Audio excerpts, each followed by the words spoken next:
Hey guys, welcome back. Just a quick Bambu Studio tip. I don't know, I just always struggle with this and I don't know why. So let me just get right into it. So you can see here on my screen we have our Bambu Studio. I'm going to grab a file.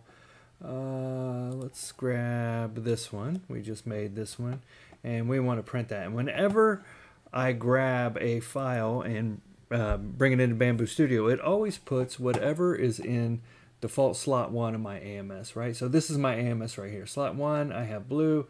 2, I have green. 3, I have black. And 4, I have white.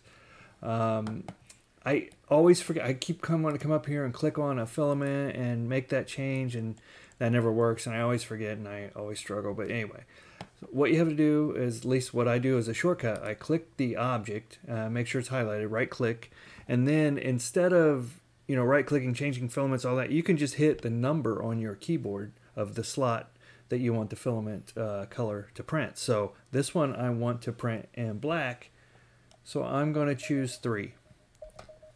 Bam, it is black. Now if I wanted it green, I could choose 2, hit number 2 on my keyboard, and it turns green. If I wanted it blue, I could go back to 1, number 1 on my keyboard, and change it back. So 1, 2, 3, 4 on your keyboard will change it to whatever color is in your slot. That's number 4 right there, which was white. That I hit. Now I'm going to hit 3, which is black. So just a quick tip. And if you came here for that quick tip, you can leave now if you want. If not, you can hang out with me for a minute, and we're going to go over what we're making here. So let me just switch camera view for you real quick. This right here is a compact tripod I made. Got it off of Printables.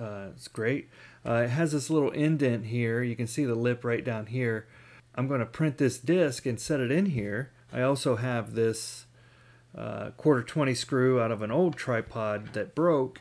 I'm going to put that in there, and we're going to utilize this as a different angle in our views and put another camera on it. Maybe get multiple angles on it.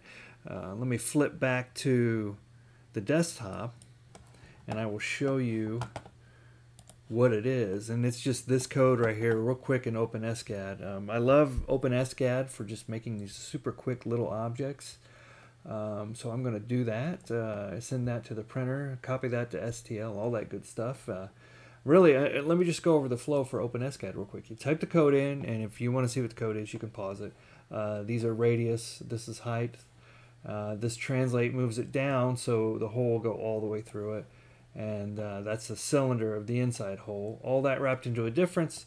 Whenever you're wrapped into a difference, your second cylinder is taken away from the first cylinder. And then you render it and you export it to STL, and then you can send it straight to your printer, which we're going to do right now. We're going to go ahead and slice that. We want that to print in black. We're going to print that plate. It says it's going to take 13 minutes, so we're going to send it. And the printer's going to be back there making noise while we continue on talking about this. But I'm going to go ahead and let this print, I think, and then we will just come back and we'll look on the desktop camera and see what it looks like. Okay guys, it's done printing as we can see, so let's go ahead and flip our camera to the desktop. As we can see, this is going to fit. Oh yeah, fits pretty good. Sorry, my hands are a little bit of a mess. Been having a few accidents fixing some things. Got to stay away from that utility knife. So let's go ahead and get this screw started in. I'm going to go ahead and tighten this down with a screwdriver just to get it working in there. This is going to be fun to hold. See if I can't jab another finger or thumb while I'm at it.